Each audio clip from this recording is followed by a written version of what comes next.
And welcome everybody to the next episode of Mac Yak, number 22 for 2 May 2019. Tonight's going to be a very interesting episode because basically we just threw out the script and said, heck with it, you know? Yep, so tonight we're going to be relying on you guys in the chat to kind of direct us where we want to go. We already saw one topic in there, so I think we're going to start with that. I think we could probably talk about 2 hours just on that. Yeah, we can fill up 2 hours with that.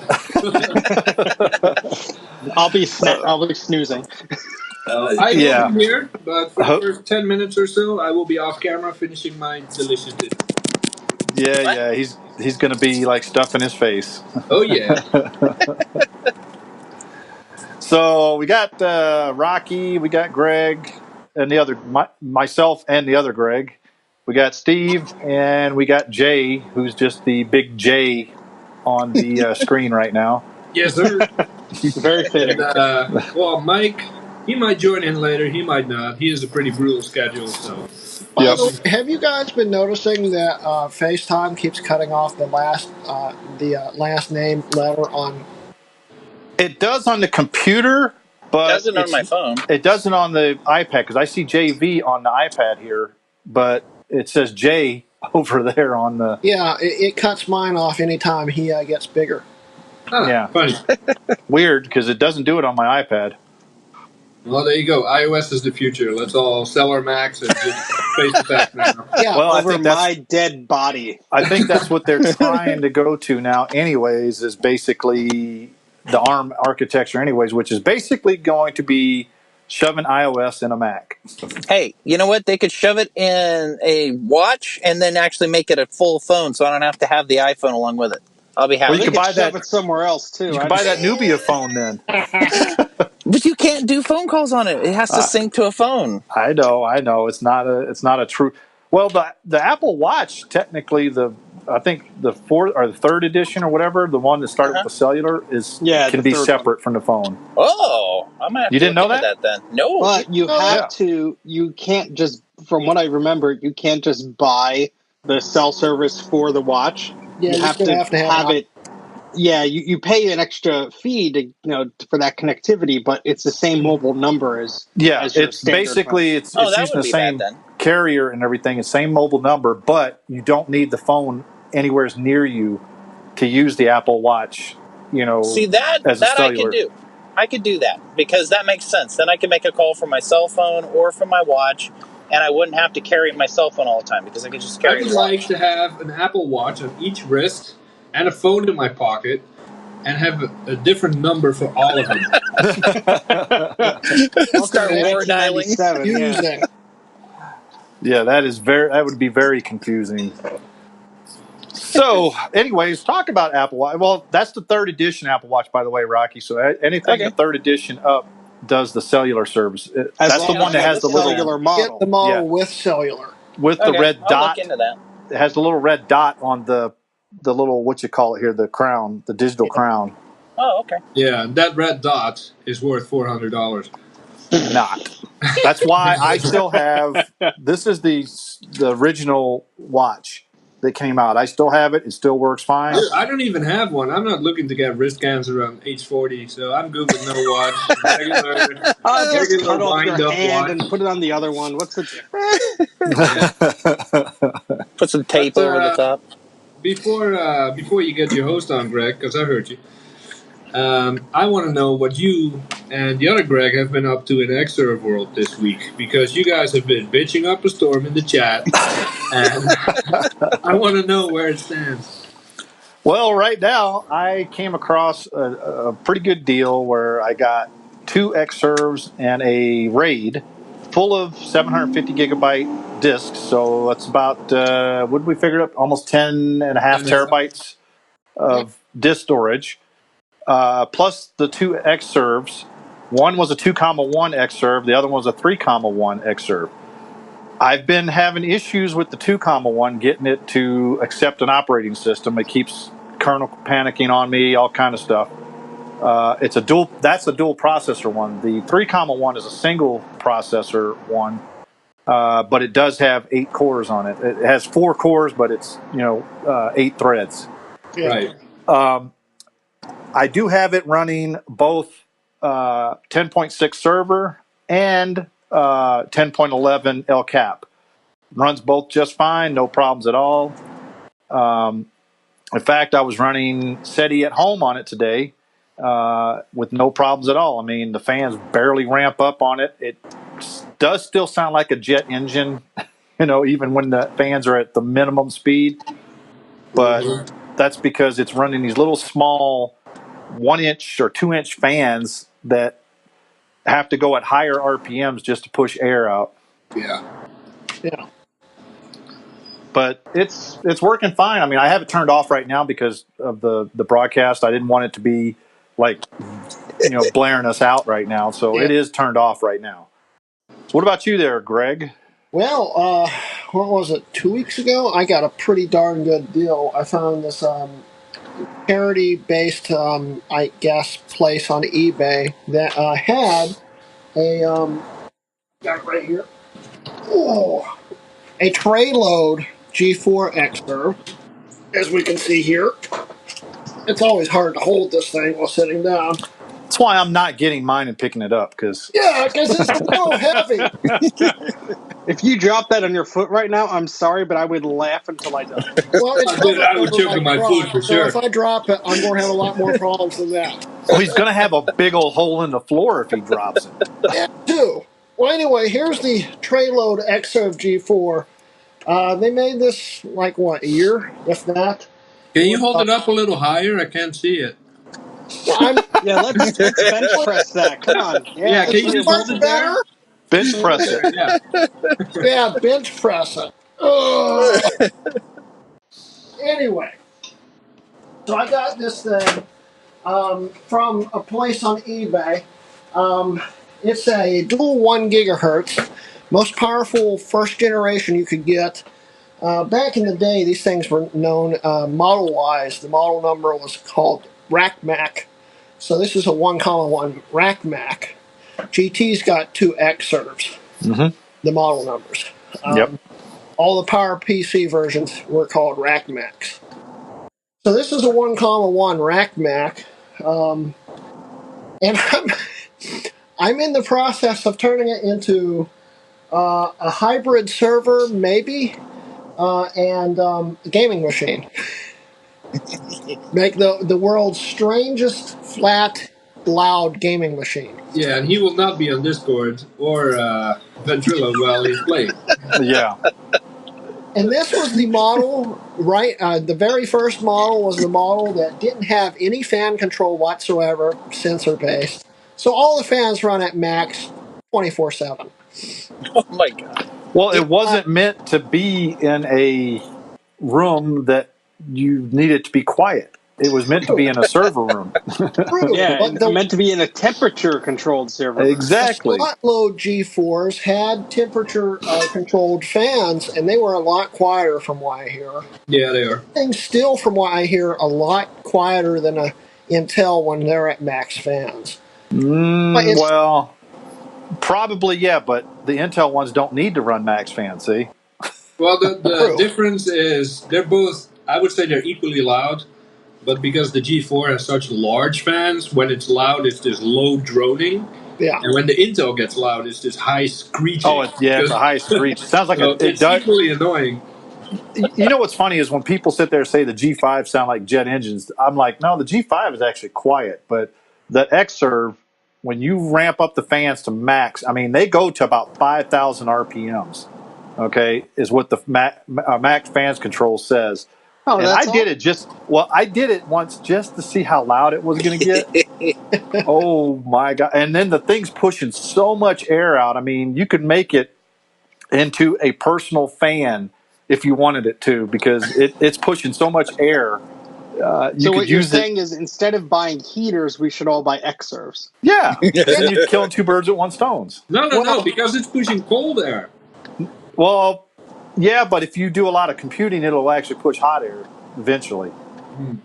Anyway. So it's both an air conditioner and a heater. Yeah. You adjust the temperature by adjusting your usage. Yeah, you don't Yeah, you don't use it at all. Keep the CPU usage at 0. But Your ramp up SETI at home load. Yeah. Yeah, well, speaking of SETI at home, until a few hours ago, this thing was cranking numbers on SETI at home. Because, yes, it still supports PowerPC. Thanks, Nick Bustamante, for telling us that. I've been cranking a lot of heat in the house in the last few days. It's been really hot in here. But up until a few hours ago, I had this thing running great. Then I changed one little file sharing thing, and it must have corrupted something. It won't boot now. But I had 10.5 server running on it. It ran great. I was really happy with it. It had some problems when I first got it. I sorted all those out. I have a Radeon 7000 in it, a Wi-Fi card, a USB card, and So why do you have a Wi-Fi card in it? for the gaming aspect. Plus, it was No, come on. Tell us why. What do you mean? We know why. What do you mean? You know why? Because you don't have any wired Ethernet anywhere in your house. Oh, I could run a wire. I just don't want to. Exactly. But Hi. yeah, I know, Jay. I'm like, I'm planning on having a big video on this. I'm with Grudy on that one. I don't have much wired either. Yeah. Even though my whole house is wired for it. The big video on this, I already have two 160 gig drives in it. I've got two other drive sleds in it now. I just got these in the mail today, and then it died. But I got two more drive sleds, so I can put two more hard drives in it. They're OS Did you just 9. buy those sleds? Yeah. dude, we both Did we Jay lose and I Mike? have a ton of them. This was $10 for two. Okay, I could have sent them to you for free. Yeah, but are those? If I would've had But to are the pay for sleds shipping. different than on the newer ones? Yeah. I swear to God, man, millennials. But anyway, so OS 9 Lives did a hack in 2016 and got OS 9 running on one of these. I'll be running OS 9, Tiger, Leopard, Tiger server, and Tiger server and Leopard server on it just for the heck of it, and maybe some Linux, a few other things. Make a very, very interesting few videos, and it's going to be fun to play with. I wonder how you're going to figure out the sound when you're recording those videos. That's my biggest issue, right? You're going to sound like all a weather voiceover. reporter in a hurricane. Yeah, you're going to have to do just the voiceover after you make the video. Yeah, probably. So. I don't know if you use your iPhone and you have the pair of headphones on like I've got on now. It'll do some serious noise canceling. Yeah, but It did when you guys were running them. Yeah, but I remember when both of the Gregs were sitting there playing with their Xers, and we didn't have a problem with hearing. I mean, granted, they were toned down quite a bit, but it blocked out a ton of the fan noise. And that was without the headset on. Real quick, since I've got the power supply right here. Ugh. Listen. Go ahead. Can you hear it? Did you just turn that on while holding it? Yeah, he did. It's a little loud. It's not too bad to us. It's just deafening you. Only Grudy. Well, Dan said something about do some sleds have lights and others don't? Yes.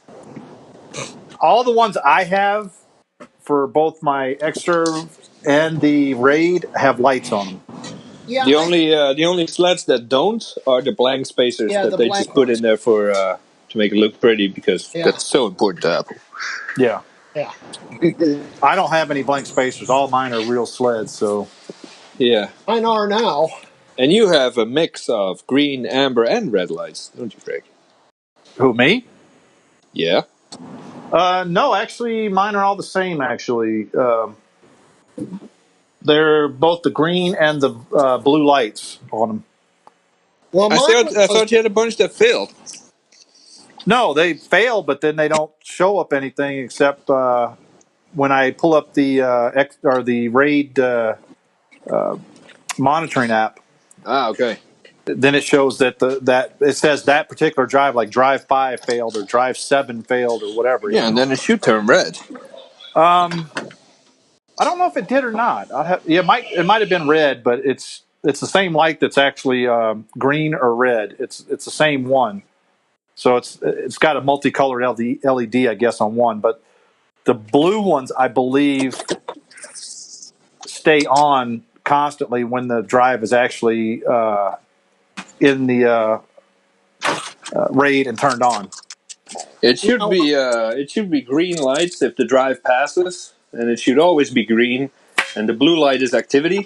Yeah, you're right. You're right. It's green on the right side, but the left light is the activity light. You're right. Yeah. Rocky! What's up? What the Sorry. hell? Sorry, I'm Fucking mute. chips. Mine was optioned with Oh, boy. one hard drive from the factory, from what I can tell. And sometime in its life, they put in another sled from what looks like it's an Xserve RAID. So it doesn't quite match. And then I, of course, got two more sleds, and they both look like they're from Xserve RAID, so they don't match either. So Well, I have this one actually is an IDE sled. Okay, so there's a difference. You have two different type of sleds. In fact, hold on. Yeah, hold on. Well, if you want matching All right, sleds, I'll sell you one at $10.50 each. Yeah, there's two different type of sleds for these, and you can see the difference in these if you look at them. They are a little bit. The one that takes the SATA drives is a little bit shorter than the one that takes the IDE drives. Yeah. So, and then they actually have a different connector on the back end as well. Yep. So the SATA connector is smaller versus the IDE connector, which is a lot larger. So, And I've never looked into it, but I read on some forums that it's some kind of proprietary SCSI port design on this sled. I don't know. That looks like an 80-pin SCSI to me. what? Oh, for this one, yeah. But this one is a whole lot different. This one's a lot smaller, and this is, like I said, this is for and it's got the connectors for SATA drive. So you could basically just throw a regular old SATA drive in there. Now hold on, let me see the back of that SATA one real quick. That's a proprietary. No, that's not proprietary. That's CRUD. I can't remember what they call it. But I believe the other one, the IDE, is actually a standard hot swap IDE backplane connector. Yeah, see, the IDE's on top, and then the SATA is on the bottom. Well, does that IDE one have to be built into the port? Yes, I would think it would have to be built into the port. I don't think. I thought that was an OS thing. Even a controller thing. It is controller based and port based. It's both. Because all the drives on Xserve, I don't know about the very first gen, because I haven't even played with mine yet. Once last week to prove Greg wrong that the hardware test did in fact work. It did. But it's not working on mine. But it should be all hot swappable. Every Xserve, including the RAID, should be all hot swappable. Well, when I plugged in an empty bay while it was on, it just kernel panicked and shut off. Huh. Maybe you shouldn't turn it on while you're holding it up and sideways. There's still some hardware issues with mine. Yeah. Maybe it's thinking a Wi-Fi card. Why? I'm a server. Why do I have a Wi-Fi card? Actually, I had it running as a server over Wi-Fi for a little while. It works great. Oh, great. Yeah, until it needs to actually send a lot of data across, and then it's like, believe it or not, it was doing it pretty quick. 2 megabytes per second is not quick. Yeah, exactly. Pretty quick for my house. Well, yeah, especially with all the collisions you're getting with everything that you have on Wi-Fi there. This Airport Extreme can support up to 50 devices. Yeah. Okay. But FaceTime is supposed to handle 32 people. We barely make it to 6 without issues. Let me give you some theory on radio waves and how they work there, Grudy, because only one thing can be transmitting at one time. Okay, to that, when you're on a frequency, only one thing at a time can be transmitting, so it has to time share. So therefore, if you have 50 devices on there, it's going to be slow. Oh, I know that. I want you to Devices I get install Unreal maybe 15 Tournaments at a time. on every Mac you have, and we're all going to come to your house. Everybody watching Maciac, we're all going to come to your house and have a LAN party over Wi-Fi with like 50 That sounds Macs. like fun. Yeah. Actually, here's the thing about Wi-Fi, though. If you have multiple antennas, you can have multiple devices simultaneously communicating. No.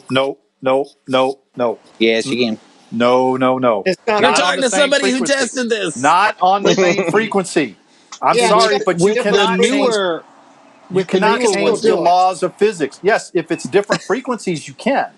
Yeah, but Okay. isn't that built in now into the newer phones But and Macs? MIMO? if you're using multiple the in, same, multiple out?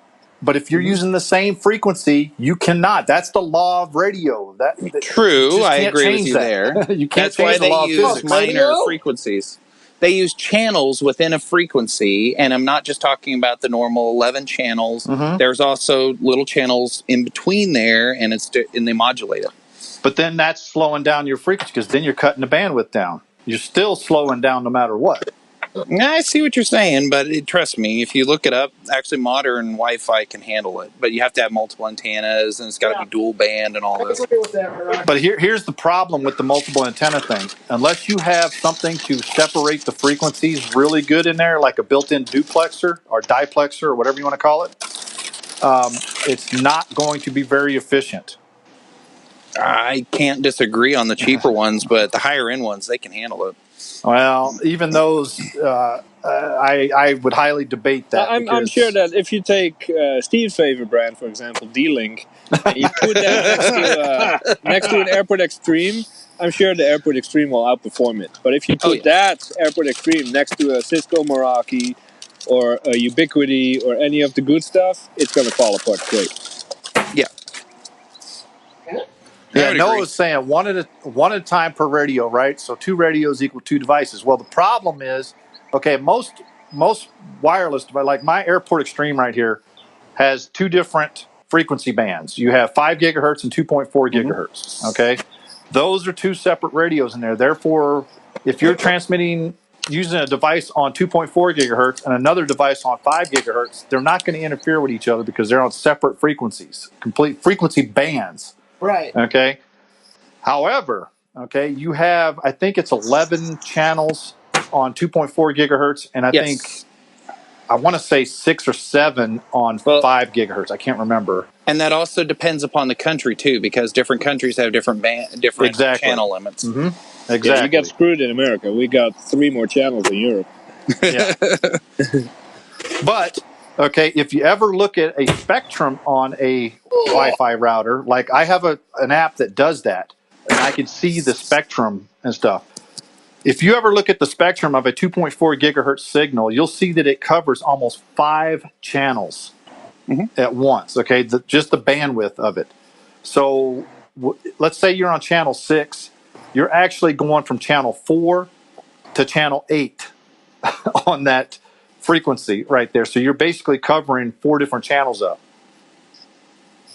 So if you have another, let's say another router that's on channel 5, okay, you're going to have some co-interference between the 2.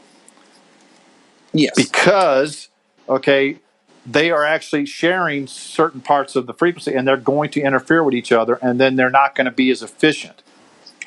I agree. Yeah. Yep. Therefore, and one of the biggest reasons why I got that app is because where I live at, there is a ton of frequencies around here that interfere with each other, and I try to find the best one possible for mine. You want your mind blown? Pull up that app in an apartment building in New York City. You have to scroll and scroll and scroll through the list of available networks. Hold on. I'm going to show you guys. How does anyone have Wi-Fi in this city? All right. This is my 2.4 gigahertz band right there. You can see where my router is, but look at all the the signals around it. Okay. That's just the 2.4 gigahertz. This is the 5 gigahertz band. Okay. Same thing. Look at all the signals right there. And then you'll see where mine is. Mine is actually in the clearest frequency right there. It's the highest one right there, but it's actually in a frequency band where there's nobody else at, so it's not getting any interference. But like I was saying, if you look at that frequency band, you see how it's covering up almost 5 channels. Yeah. Yeah, that's what I'm talking about, and that's a lot of interference right there. So everything that's in that band right there is getting interfered with. And because the way FM radio works, okay, they have what they call the FM radio capture effect. So basically what happens is that the strongest signal wins, period. Okay, so the strongest signal is going to get through. Yeah. It's kind of like driving in France. Whoever beeps the loudest gets to go. There you go. Now, I'm not saying that, I'm not discrediting anything you've said. Everything you said is true. However, in modern Wi-Fi, you start getting into the N standard. You start getting into the AC standards, the modulation, and the way that it uses the bands, because it also uses a 5 gigahertz and a 2.4 gigahertz together, and the way that it dual bands and etc. It not only modulates it in a way that it transmits at a much higher rate of performance, it also does it in a much more finite way of performance, and therefore it opens up for more devices to be able to communicate at the same time without issue. But here's the thing, though: the more devices you put on there, the more time sharing it has to do. Okay, because basically, if you go like 4 or 5 devices, it's not going to be that much of an effect on it. But you start putting up to 15 to 20, then you start seeing some degradation. You get up to the maximum of 50, like Grudy has. Basically, you're going to bog it down where you're going to get probably dial-up speeds. I could agree with that. That's if your router doesn't completely freak out and go blitzkrieg because you have that many devices trying to communicate. Well, not only that, but you're going to have so many collisions, over the air. That's what's going to cause a lot of problems too, because what happens is that the radio is transmitting. If you got another radio transmitting at the same time, they're going to collide, and neither one of them are going to get heard at the router. Okay, so then you're going to have to send that packet again. So basically, it's a lot of retries. That's one of the reasons why we give Grudy a hard time about Wi-Fi is because the throughput is just not as good as having a wired system. I would agree 100%. I'm 10 gigabit Ethernet, of course. It's going to beat regular Ethernet any day. But even Wi-Fi AC on a good day is not going to beat Ethernet. If you do a large file transfer, that AC signal is going to go up and down. It's going to time out. It's going to speed up, slow down. Ethernet is just going to freaking go. And it's the same as comparing USB to FireWire 800. Yes, USB is faster, USB 3. But FireWire 800 is more consistent. I will still pick FireWire 800 over USB any day for large file Isn't transfers. USB 2 a little faster than FireWire? No. Theoretically. Yes, but it doesn't. USB relies on the host, and the host could only be as fast as the machine is. So if you have a low-end PC or a low-end Mac, like one of the early Macs with USB 2 on it, it's going to struggle. But the FireWire connection does not need that connectivity to the CPU as much to rely on to do these file transfers. FireWire is a two-way, and basically the device plugged into the computer would also act as like a host, so it'd be like 2 computers communicating with each other, and that's why it's so quicker. Now, I'm a FireWire noob, so I'm all about FireWire. I love it. Speaking with somebody asked on one of the forums about that, didn't they? Who still uses FireWire? Yeah, I think it was low-end Max that was a post. Who still uses FireWire? I'm like, me. Yeah. I mean, I got a USB 3 hub sitting on my desk, a USB 3 card in my Mac Pro. I'll use it for my flash drives and importing camera pictures and all that. And it's fast enough, but external hard drives, stuff like that, it's still all FireWire. It's never let me down. But I was using FireWire up until I got the USB 3 Thunderbolt dock for my iMac, and I was buying FireWire cases for hard drives, but they're just so expensive to get new. I was getting used ones, and I had mixed luck. So now I mostly have USB 3 discs, but I have to say that I did some comparisons because I have a dock, like the Seagate Free Agent, I believe they were called, where you could change out the bottom. So it's SATA to FireWire, then SATA to USB 3. Yeah. And I did some I've got one. comparisons, and the USB 3 actually beat it out. I'd say 99% of the time, but where FireWire 1 was, it seemed to be like with larger files, which was interesting. Yeah, if you ever have to do anything with USB 3, I suggest buying these. These little things are nice because these fit the 2.5 inch or drives, and the any USB, or any ATA or SATA drive will fit these, and they transfer at USB 3.0 speeds. These only cost like $9 at Fry's. Nice. Okay, Yeah. It's a little drive enclosure. Comes with the cable. Comes with the case, the screws, everything. So yeah, I mean, it's same thing with Rocky. Now this one is the Seagate that you were talking about. They call them it's a GoFlex removable dock connector. Ah, nice. Yeah, So they you even can sold actually- a Thunderbolt one for that. Yep. Yeah, they made a travel-sized one of those, too. My girlfriend's got my old drive that was like... Most reliable one I've ever owned. I Never had two of failed those me. that died, unfortunately. It's The 3 neat 'cause terabyte you can one, use the so be dock careful. and for another hard drive. You make like an external for it. Yeah, I'm gonna tell you the ones that avoid the external hard drives is those MyBooks. Yes. They suck. I've got about 3 of them, and one of You them should failed avoid on me any already. external hard drive. Just get an extra RAID 14 hard drive. You're done. I've got one of those, as a matter of fact, sitting right back here. The But trouble. speaking of, go ahead, Steve. I was just going to say, I have a few MyBooks. I never really had a problem with it. But the trick is a lot of the new hard drives, the SATA to USB boards are actually encrypting the data. So if that chip goes bad and you try and dock that drive in your standard SATA to USB enclosure, it's going to come up as a blank drive because it's not encrypted. That's exactly what happened to me, and I had to. Yeah. I'm sitting there like, did the drive go bad or what? And then I finally figured out because I plug it into my Mac, and the Mac goes, "Oh, the drive needs to be initialized." I'm like, "What do you mean initialized? I already formatted it with Mac, with journaled, and it's like I should be able to read this." Yeah. Nope. I think you're right though. I think that those MyBooks encrypt it.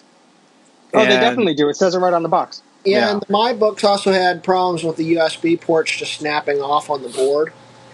That's because they use those those micro USB ports, which they're junk. It gets even more fun with their My Cloud series. Those they'd still snap, and it was awful. I eventually just ripped the drive out, stuck it in my Mac Pro. Yeah, see, I like the USB 3.0 mini ones. They're actually really nice. They're nice and fat. I've never had them break off. Never had a problem with them. Yeah, that's what this one has. Is those USB 3.0. It's got the bigger connector. It's like 2, and they don't. It doesn't break. You got to watch for is some of the new drives. They're making them so small to save every little bit. They're actually soldering on the board, which only has the USB connector. There's not even a SATA connector, and that circuitry is right on the hard drive. So I had my brother who had a hard drive that failed, and I thought, oh, let me take it out of the case. Let me put it into my Mac. I opened it up. There's a USB port soldered onto the drive, and that's it. Yeah. Wow. Apple does it, so everybody else has to, right? Exactly. Must be a good thing. Yeah. I've got 2 or 3 main backup drives that are portable drives by Seagate, and one of them got dropped the other day, and the top popped off of it. Ooh. Believe it or not, the drive's fine. Don't worry about that. But yeah, it's the USB ports are soldered straight to the bottom of the drive. I don't know how long I would anything like that. I would actually rely on that drive if you dropped it like that. Well, yeah, but I'm not storing anything important on it.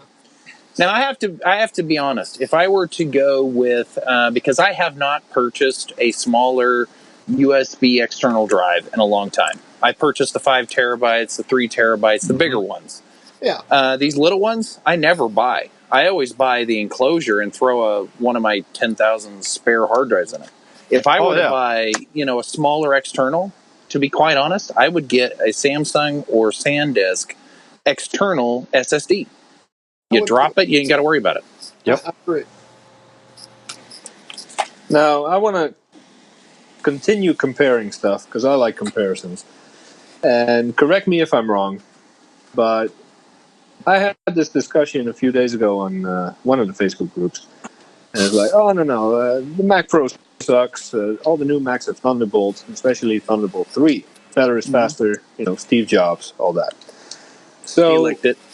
As far as I know, Thunderbolt 3 tops out at a theoretical 40 gigabits per second. Right? I think so, yeah. I am not sure on that. 16-speed PCI 2 lanes in the Mac Pro top out at 80 gigabit bidirectional. So, how are you going to tell me that Thunderbolt 3 is better than my 10-year-old PCI 2 16-speed PCI slot? Yeah, but you're talking about an external connector, though.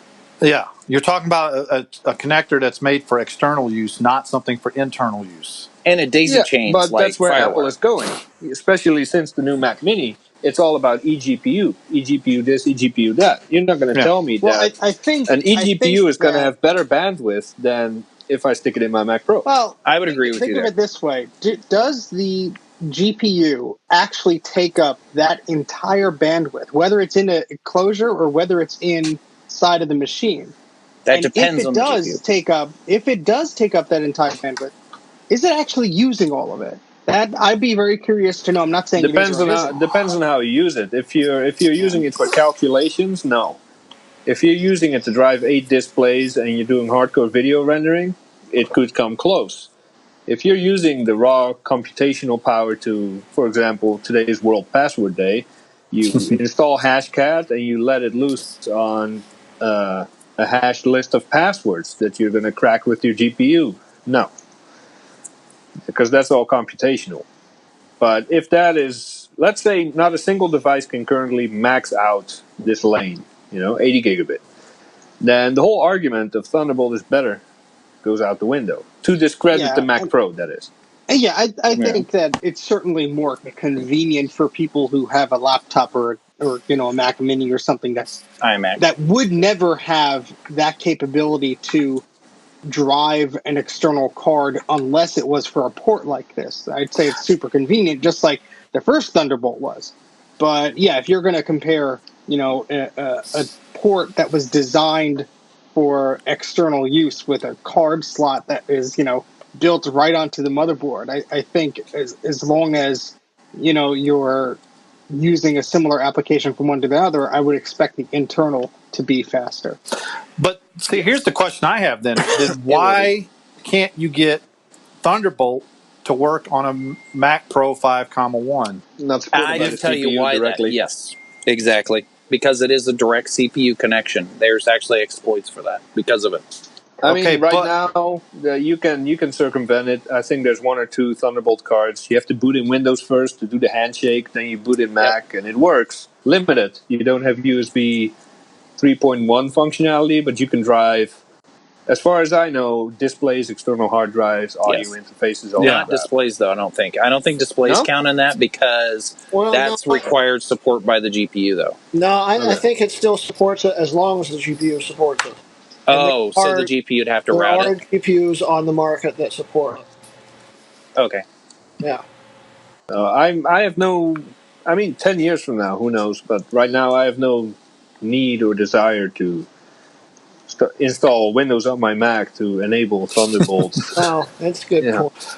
Well, I'm just happy that Thunderbolt came along, because otherwise my 2011 iMac would be stuck with USB 2.0. So, well, let's talk a little bit about that then, because I'm not familiar with why do you need Windows to boot it first? Why can't somebody make a driver or something similar to run it straight out of Mac OS? I mean, I don't know. Until it's got to be something to do with security protocol. Yeah, until a few months ago, I was always under the impression that Thunderbolt on a classic Mac Pro, straight up, wasn't possible. No, not possible. Never going to happen. Yep.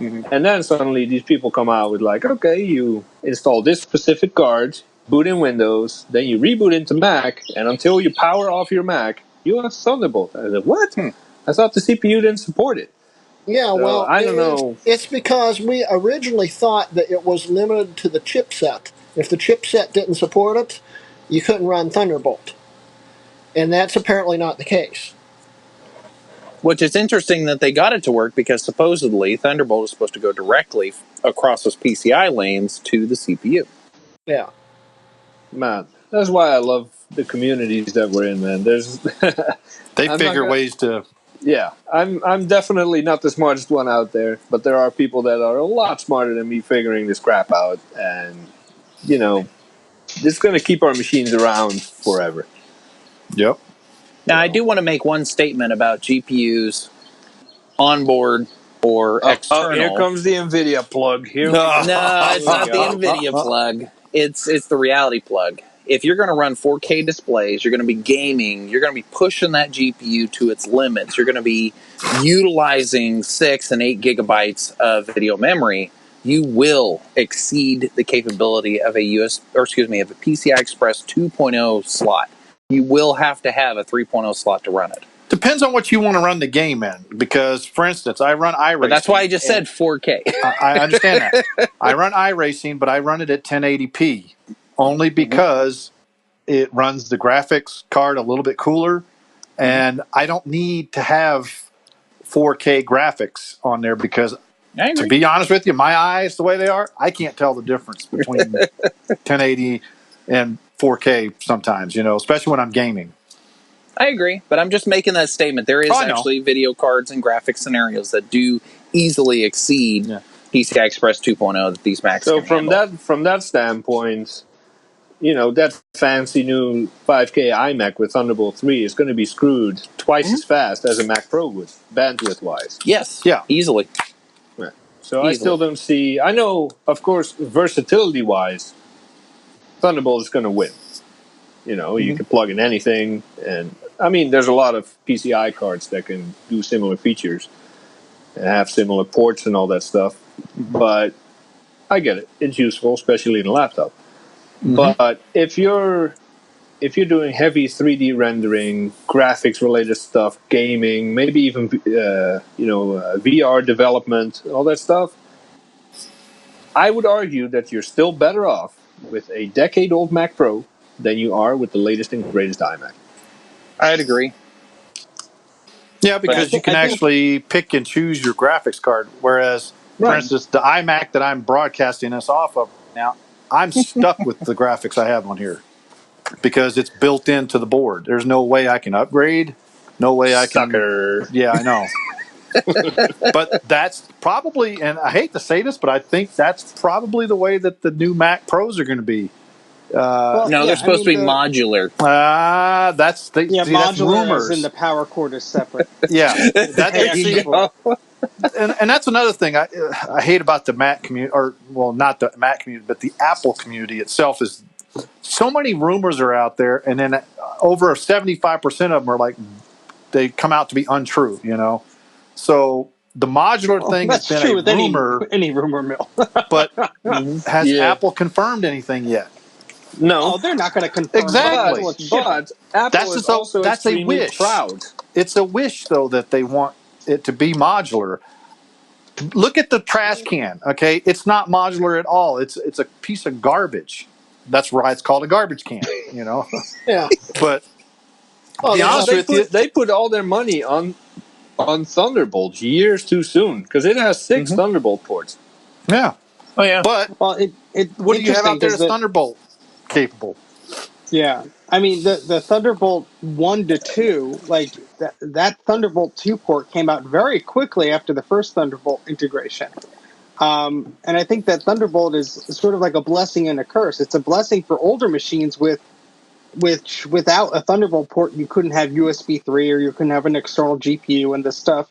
But it's a curse because now Apple is saying, well, we can just put this little port on it and we don't have to put a PCI card slot in here. They might take the cheap way out. It's kind of like the old SCSI back in the 90s, in a way. Everything was on SCSI ports. They built the LC3, the LC2. It had basically nothing except a SCSI port and a floppy drive. I know what I was saying. Apple Yeah. has used the word modular multiple times in press releases, and What Apple press doesn't. release? Oh, they've I've covered seen it a few times. It was about a year ago. But what have they said is modular? They haven't said what. The new Oh, Mac no Pro is details, of supposed to be. course. Yeah. They didn't say it's going to be proprietary modules that you have to buy, or they didn't. Well, Say what you want about Apple. Anything Apple says that's anything going to be they do, modular, it's going to they be pick proprietary. their words super carefully. Mac Every Pro word that comes out of their Plus. mouth is carefully Yeah, the picked. plus. There you go. So I don't know. It'll be the Mac. It'll be the iMac Pro Plus. But are they going to use their own modules? Are they going to give us a blank slate that we can do whatever we want? I don't know. Be honest with you, I think they're going doubt. to make it proprietary. It's going to be proprietary connectors. A lot of people have made mock-ups of where they show like these Mac Minis sitting on top of each other where they plug together. You put in what you want, but the connectors are probably going to be proprietary, and you're not going to be able to go out to like a regular computer store. Hey, I want this, NVIDIA card module, because there's just not going to exist because Apple's going to control it like they control the Lightning connector. Now, though. Hold on. They could make it modular. But let's look at this history, though. We have, as much as some people don't like it, OWC and other groups who for a very long time have made custom modules to circumvent the Mac design, the Apple design. So if they make modules, I see companies like that coming into the fold and going, you know what? You want to have the graphics card you want to have. Now you have a custom proprietary module made by us that you can shove whatever graphics card you want to. I don't think that's going to happen, though. If the future of my Mac use depends on OWC, I'm screwed. I'm done. I'm done. I'm going back to Atari. But Brock brings up a question. Who invented Thunderbolt? Now, I think that was Intel. It was Intel, yes. Mm-hmm. Intel. So that support for Thunderbolt is built into the CPU that we all use. What if Apple switches to ARM? Can we still use Thunderbolt that they have been switching us to for years? It depends on if they want to support it, which I would think they would. It's a good question. Well, they're going to have to pay Intel boatloads of money.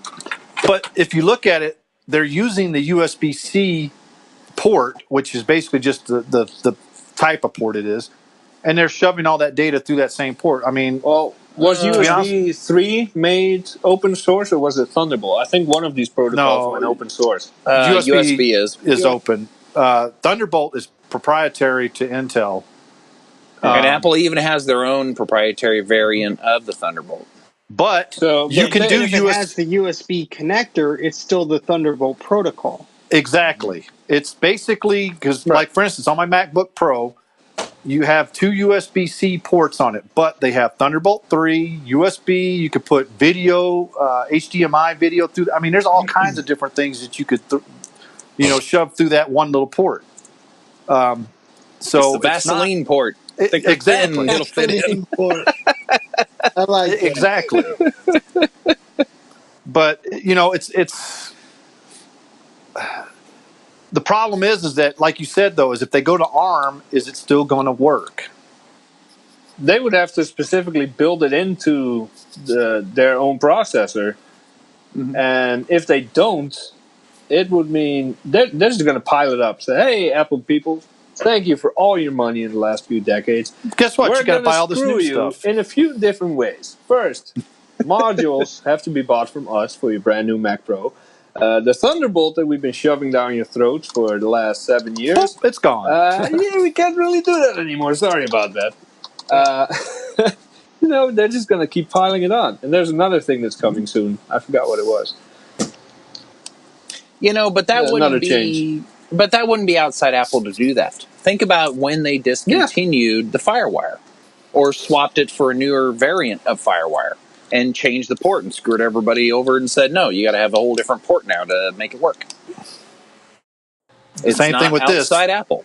Taking the, mic jack or mic port out of my iPhone. Oh, they didn't take shit. No. You went out last week and you traded in a perfectly fine iPhone 8. I didn't for have an a mic. XS. I didn't have a mic port in that one. The 8 Plus didn't have it either. Oh, Really? Well, no. I'm keeping my 6S. Ever since I have a mic the port. 7, the 7 Up has no mic jack on it at all. Screw that. I'm keeping my 6S. The 6 and the 6S are the last ones to have the mic jack on it. SE. Or the 6S SE. forever. But the SE came out at the same time as the 6. So No, after. did it? Yeah, the SE, I think it's based off the 6 Plus. And Yeah, but it has the same processor as a 6 in it. 6S. Yeah. Yeah. Yes. But I already had the 6 for a while when the SE came out, and I dumped my 6 instantly, pre-ordered the SE, and went back, and then they discontinued it. Let's see. Yeah. Noah saying Intel announced that it would make Thunderbolt available to everyone without any royalty fee. So the USB IF is taking advantage of that by integrating Thunderbolt 3 specifications into USB 4. All right. That's a smart play by Intel. That I could see that, yeah, because then you're getting out of, basically you're having everybody have to use the Intel chips even more now, possibly, because it's got it built in, like you just said. Whereas all the other chips have to. The problem with the licensing is Sony did their own Thunderbolt connector on their laptops. And it was this weird barrel plug plus another thing because they didn't pay the licensing fee. I think that was the way they got around it. They were able to use the protocol, but not the hardware, if I'm recalling correctly. Well, I don't think there's actually a hardware for it because remember, Thunderbolt 2 used the mini display port off of the. Well, that's what I'm saying. They went with their own design for this cockamamie plug. But then USB 3, Thunderbolt 3 uses the USB-C port. Okay, so I'm not seeing...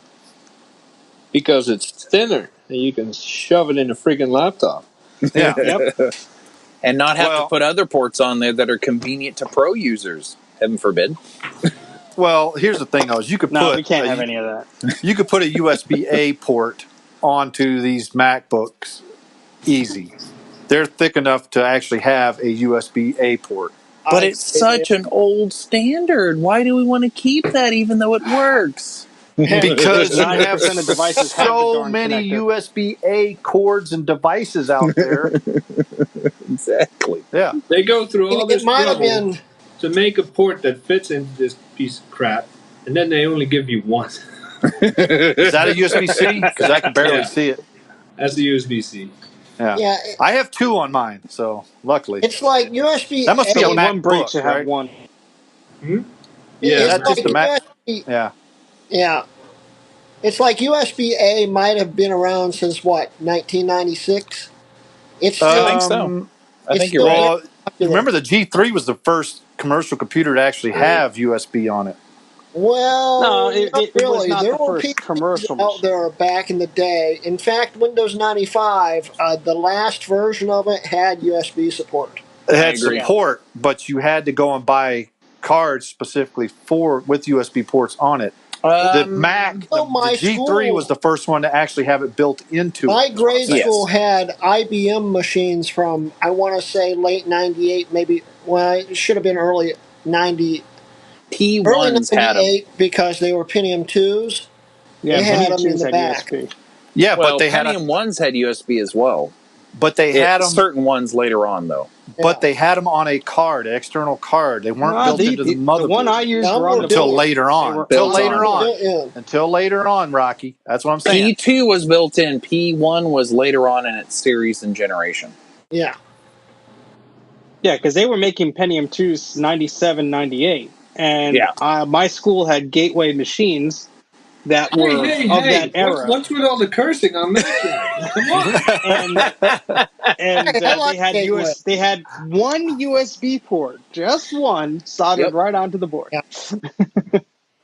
By the way, circling back to last week or the week before when we talked about color,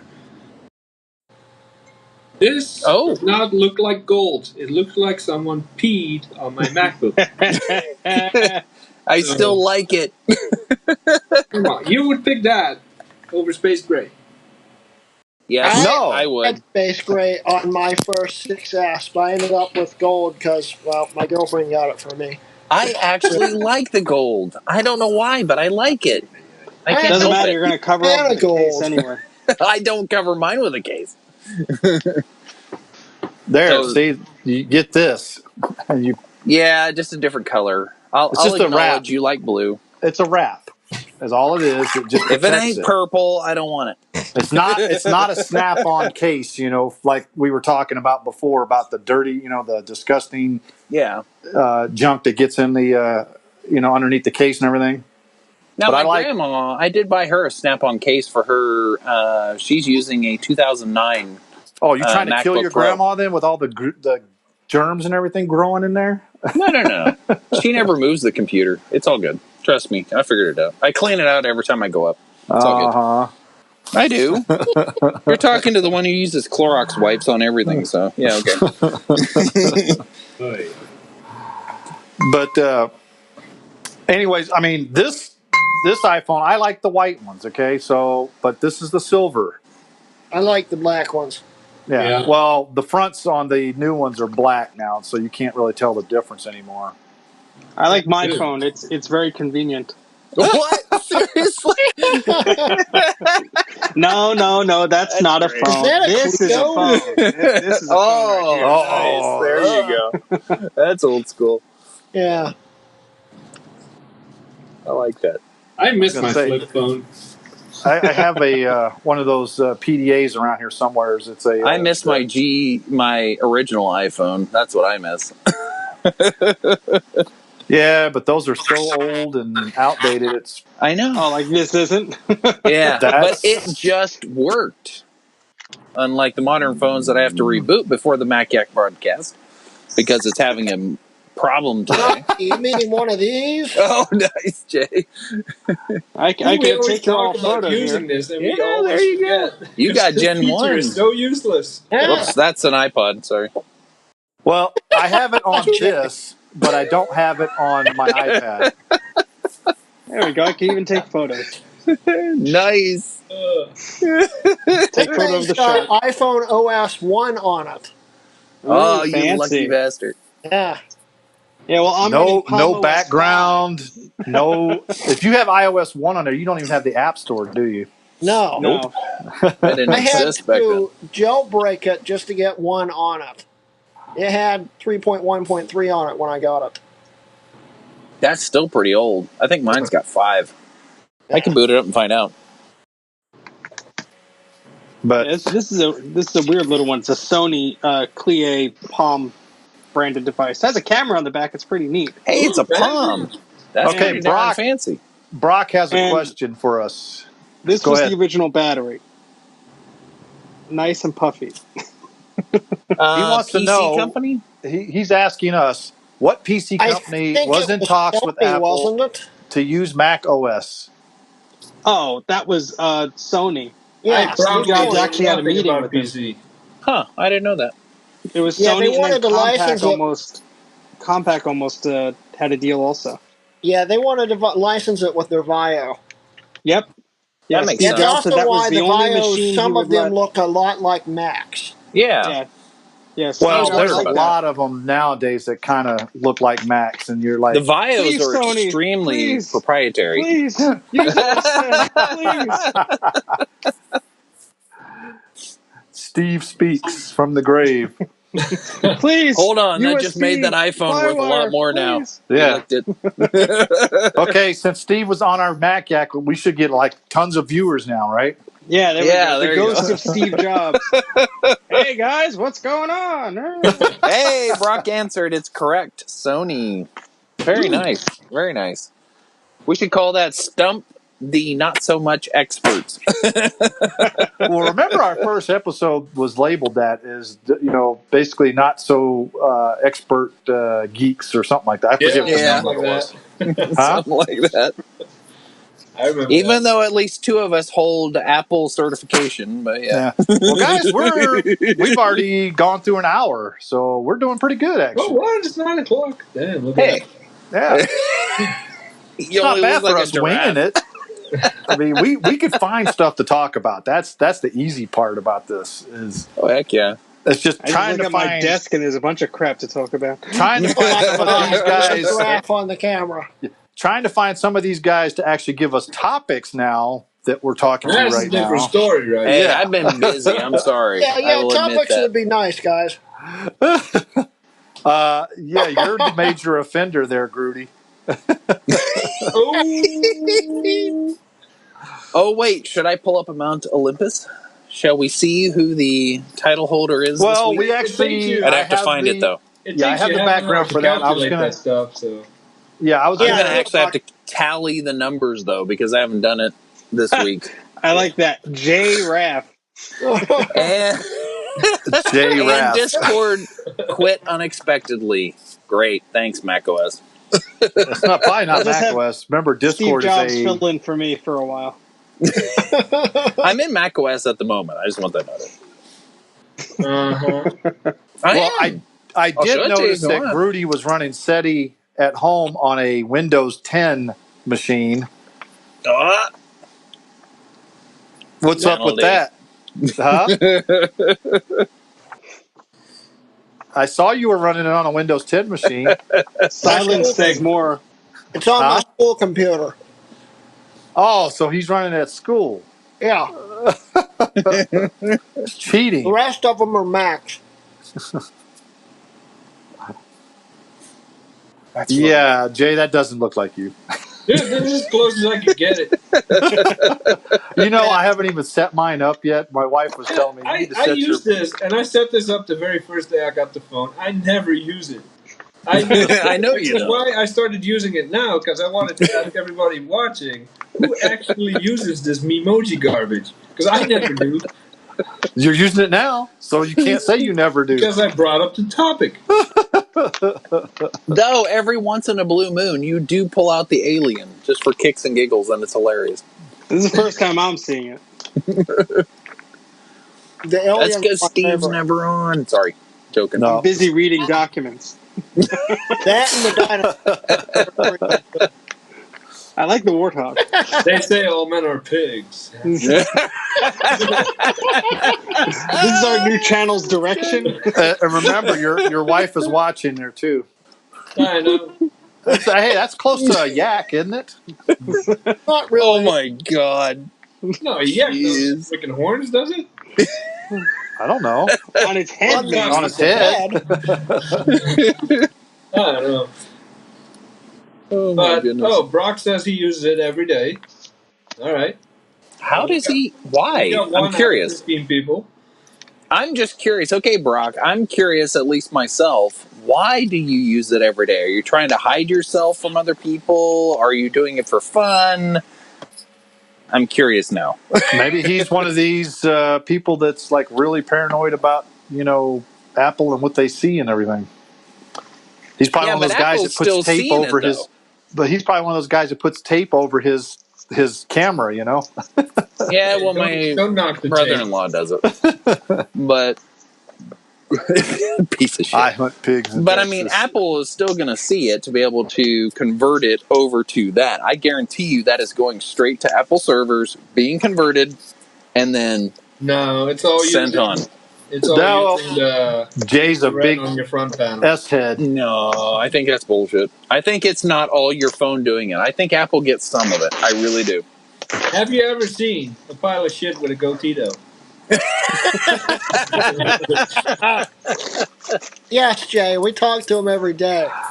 Oh. Dude, you need to go wash your hands now. Jeez. That's great.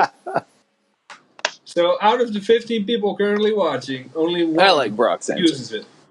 Yep. Well, Because it's probably, funny. I probably Brock says would because if it's my phone funny. supported it. So apparently he likes using it because it's funny. I just haven't really found a use for it yet either. I mean, It's not useful. My phone doesn't support it, so. well, it's useful for teenagers and millennials. Yet, he is also not the one using it because his phone doesn't Because he support doesn't have anything that can use it. You have to have a iPhone X, 10 or and up to use Yeah, it. an iPhone 10. Yeah. Yeah. Yeah, well, that price tag's a little steep for common folk. That's the future, man. I am not paying that much money for a phone. Sorry. I paid what was it? For the 6 Plus that I purchased, I think I paid $900 for that thing. So $100 and that was at the high end of that. I am not paying that now. I paid $200 for my 6S Plus because I found it cheap, and I am not paying like $1,400 to have an XS Max. Screw that. I agree. Daniel said he used it once. That's it. Once. Once. It's such a great use of your. Oh, there you go. It's the unicorn feature. Nice, Jay. Does it spit out rainbows and stuff out of your mouth? No. Probably out his butt. Let's see your butt on camera. His tongue is rainbow. Yeah, it's all sparkly. Oh my god, that's I know. great. I put this one up for Rocky. Well, you can. I am the unicorn. Thank you. You can have the Memojis if you have an old phone. Did you know the trick? What's the trick? You just got to draw it frame by frame. Well played, sir. See, it works. See, I'm talking, and Very well played.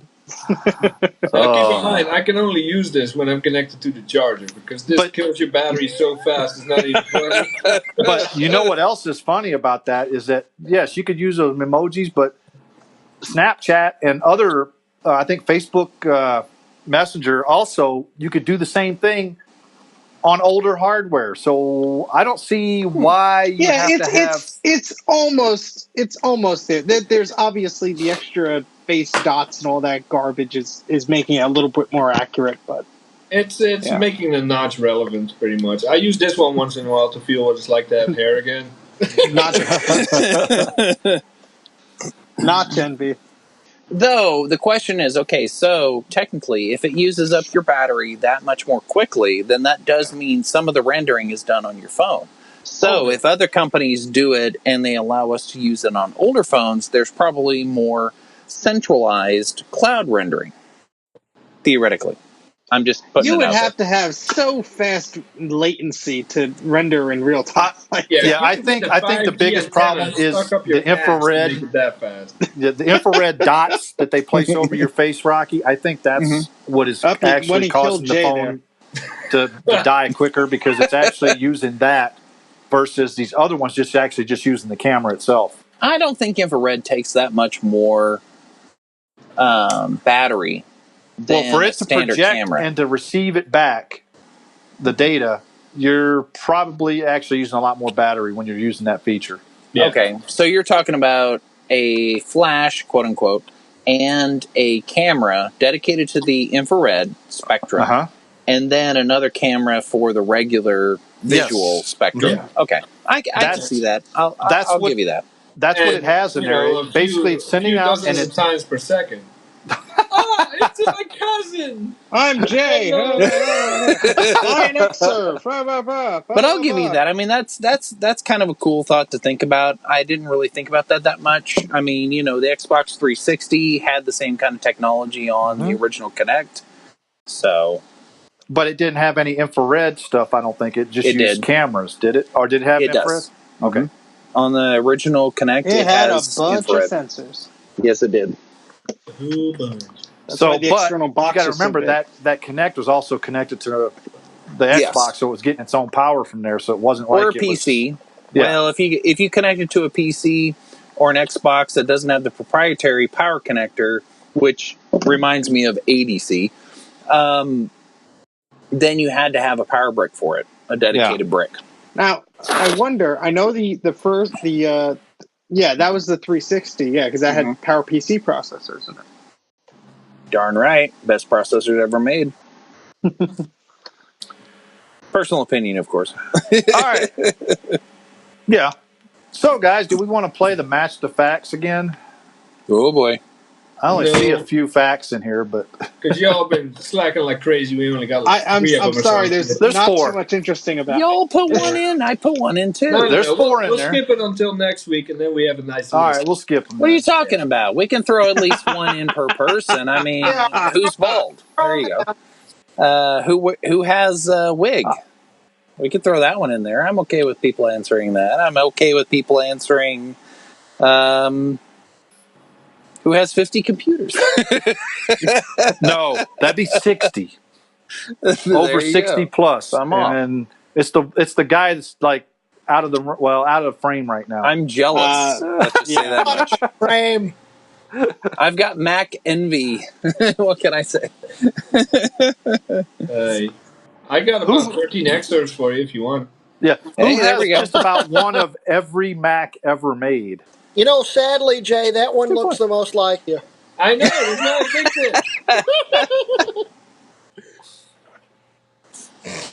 a God, that's great. I like that one. I do. I agree. Yeah. Makes me look very smart. Who gets told hentai at least once a week, or gets somebody saying that once a week? Let's see who can figure that one out. It's a family-friendly show. I said who causes it to be said at least once a week. There's one person's group. I could change the expression instantly. Come on, where's your Etch-a-Sketch? Where's the Etch-a-Sketch? Come That on. would take longer. Yeah. Try to, and then you'd get the little step, thingy Yeah, on little there. motors. There you go. Step. Yeah. That's great. Have you ever seen somebody do a real art on an Etch-a-Sketch before? It's phenomenal. I did. I did live at it was a museum in Baltimore years ago, and they had like a Hall of Fame, and they had some guy doing it live. It was pretty neat. It is phenomenal. My phone. Anybody that said Rocky, I'm the one that causes them to say hentai at least once a week, even though it doesn't involve hentai whatsoever. Sure, it doesn't. Yeah, It doesn't. Sure. I do that after hours. I don't do that on the clock. See, there you go. See. I just had to say it at least once. It's a catchphrase. Lando says, at RetK Mods, I'm a network noob. Can't figure out how to modify my wireless network to let the Pismo work. And, of course, Nick immediately says, change to web. In the comments. Yeah. Dana, the reason why is because it's wireless B, and most it supports in network security. Greg, you just... Okay, there you're back again. You were frozen. The most it supports in network security is WEP 128-bit, and I know I can't find that setting in my router interface. Well, WEP actually isn't on some new routers because it's still unsecure. So what I'd recommend is either getting an older router if you just want to set it up temporarily. I have like a first-generation Airport Extreme set up just for that. I have a remote control, so I can just turn it on and off when I need it. That's an option, or you can just go really, really crazy and just disable your security altogether. Well, if you do web like that, I would suggest... your legs and asking to get raped in the rear end. I would suggest you do it behind a router that actually has, there you go. The security. Yeah. Don't do it directly to your cable modem or whatnot. You guys are dancing around the easiest answer. Do I really have to tell everybody this? Which would be? Get any PowerPC Mac that's running, I think, Tiger or later, plug into an Ethernet, make sure you got an airport card, and enable internet sharing in system preferences. There you go. Yeah, that's not a bad idea. That's a good idea. About his airport card and his Pismo. All right, we lost you, Greg. You might have to connect and reconnect. Jack, and you plug. And we lost Jay too. It looks like. I think that's on your end. Everyone. Nope, it's I see everybody. I can hear you guys. Yeah. Anyway, now I got you, Greg. I got you. Jay is a question mark or is an exclamation point. You take the Ethernet, you plug it in, and it shares that over wireless, and you could set the wireless to be WEP or unencrypted. That defeats the purpose of the airport card. No, it does not. What I'm saying is you're broadcasting from one laptop that's basically acting like a base station. That's a good point. I didn't even think that. If you let me get the point out, now you're trying to say. I used to do that all the time with my, dual USB iBook. I've had 3 of these. That's a good idea. It's not my fault. I'm not thinking very clearly. You got to forgive Greg. That's a very good idea there. Yeah. And also, you have to make sure not only does it support WEP, but if your router supports 802.11b, a lot of them only support G at the minimum. So, a good idea is to get an old router or an old Airport Express or something and just, do that. Or if you have a Mac, or even some PCs can do it too, but the Mac is much, much, much, much easier to share the internet. Oh, yeah. Well, not just that. But you have to be careful about if you, let's say hypothetically, you host a separate independent router that does host B, you got to make sure and put that on its own isolated separate network, because war driving a WEP Wi-Fi is extremely easy. You can crack that in minutes. But I think the way that Steve is talking about doing it, if you have a good firewall on the G5 or whatever that you're using there, they're not going to get past that G5. And that makes sense. That's great. That's why I said router. And on some routers, you could actually set the radius, the output of the wireless antenna to make the signal weaker. So if you do have an unencrypted connection or a weak encryption connection, be smart. Don't leave it on when you're not in the house. Separate it from your network. But if you can't do any of that, at least set it small. Control. Yeah, I agree. And you can control Ethernet. And you can control if you have a good enough, whether it be router or dedicated computer with a Wi-Fi card that has the right software on it, you can even isolate it to say the only devices that can access said network are the ones in said list of MAC addresses. Yeah, your MAC address restriction. Yeah, so theoretically. I still don't recommend it, but... No, I don't either. I don't recommend anybody using wireless when you can use wired. I'm going to set up a fun experiment. My friend did it years ago. It's called a honeypot. And basically you set up an access point that has no internet connection. Mm-hmm. And all it does is collect the IPs and the MAC addresses of the items that connected to it and what they try and go to. Oh, dude, it's awesome. I did that years ago when I worked at Apple. It was a mall store. So during lunch, I would set up my laptop at the food court, or wherever I was sitting to eat, and I started up a network that was called Apple Store. And dude, the amount of devices that tried to join it, because every Apple device will automatically try to join the Apple Store network. It was staggering. Yeah, by the way, I have to keep my camera off because after the whole Memoji thing, my phone got so hot that it threw a temperature warning and shut off. No, that's a feature for you to protect yourself. Yeah. Ridiculous.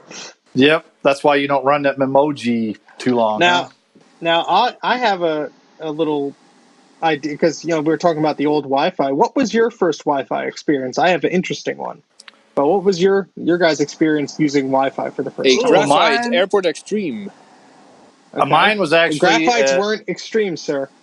Mine actually technically was a D-Link back in the day. This is back in the 90s, or late 90s, early 2000s. And that's back when Wi-Fi was very unreliable. Even if you did manage to connect to it, it wouldn't hold a steady connection, you couldn't really do much with it. So I ended up running cables everywhere. Yeah, I only got it because I think I got an iPod. No. Someone gave me a Pismo, and I wanted to get it working over Wi-Fi. I had one of those card slots for Wi-Fi. Yeah. And later on, I got an iPod Touch as well, so it kind of snuck in there. Well, let's see here. My first real experience is different than my first experience. My first experience was... We're talking about Wi-Fi here. Okay? Yeah.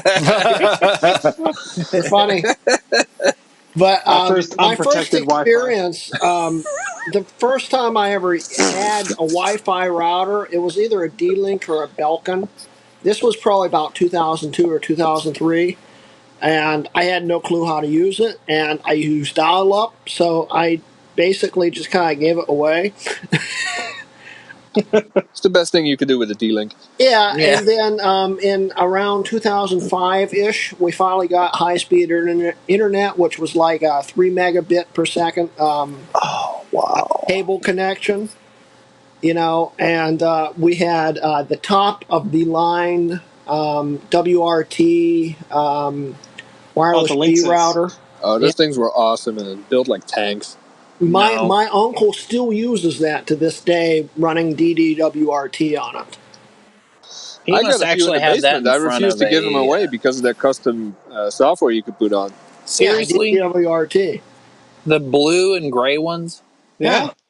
Those little bastard things, those everybody was shoving them somewhere. Yeah, if you don't keep them anywhere near a closed environment, if those things get anywhere near heat, they die instantly. You have to keep them on top of a freaking air conditioner.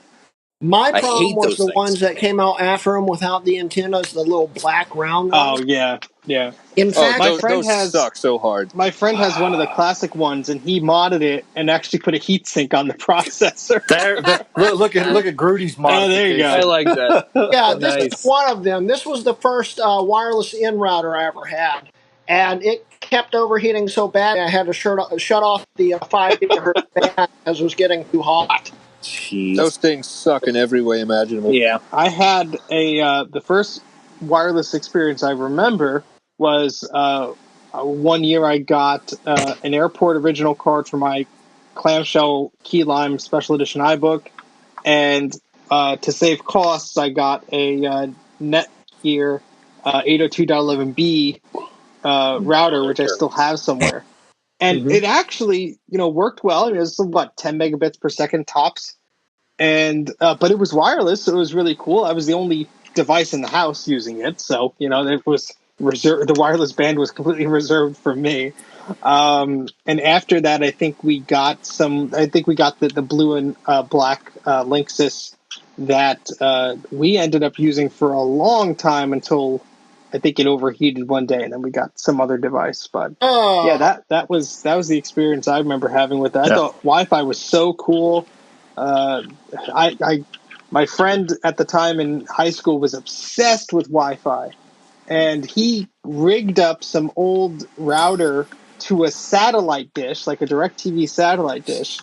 Instant brain cancer. We were in a park that had an outlet on this gazebo type thing, and he plugged this router in, and he was directing this big satellite dish, and it was actually picking up Wi-Fi from across the bay because it was just a directional signal. Well, here's a little fact. Nice. I bet you a lot of you guys don't know about Wi-Fi, especially in the 2.4 and 5 gigahertz bands. It's actually called Wi-Fi? No. Is that Y-Fi? Ham radio operators actually have part of the spectrum there that they can actually use with ham radio, believe it or not. So an interesting fact about Wi-Fi I just thought about. Well, because Steve was talking about using a satellite dish and stuff. He wasn't even done with his fact yet. I know. That's all right. Yeah, millennial. But you'll find this interesting too, GT. Well, that's exactly what I was getting ready to say. Is because of ham radio, they can actually take because believe it or not, a commercial off the shelf, when you buy it, you're buying it, you have to use the antennas that come with it, stuff like that, because of the FCC rules and everything. However, those FCC rules do not apply to ham radio operators because we fall under what they call Part 97.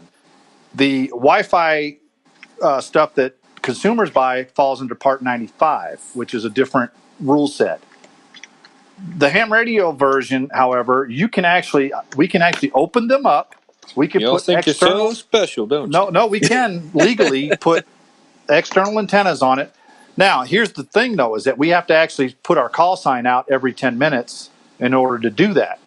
But they have actually done it where they can take the Wi-Fi signal, and they have done it to, I think it's almost over 100-something miles between points, and done you can do it with a data signal. Directional antenna. Yeah. Directional antennas, and also boosting up the signal, the power on the signal. The omni antennas is where you run into a problem. But directionals, yeah, you can go really far with directionals. But not as far as ham radio. Yes, you could go so far with the directional, but not as far as what I'm talking about. I seen, who was it that, I think it was Linus Tech Tips did a thing on it one time where they took, they did a Wi-Fi thing. It was only like about 20 miles. There was a Russian that did it. He went like 20 or 30 miles. Yeah.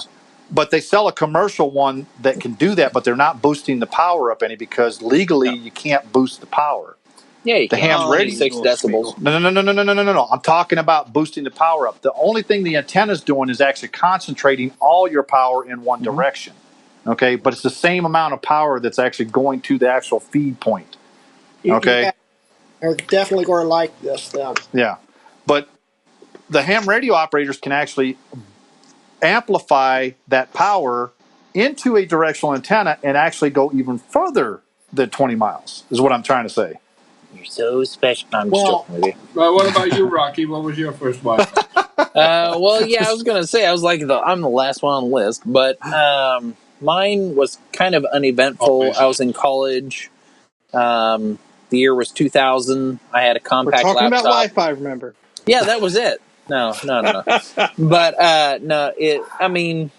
I still mainly used Ethernet cable. I carried one in my laptop bag. Because he lost his Wi-Fi virginity then. Yeah, that's when I lost it. Yeah, I almost bought an iBook, one of the clamshells that year, but I didn't. I bought a compact.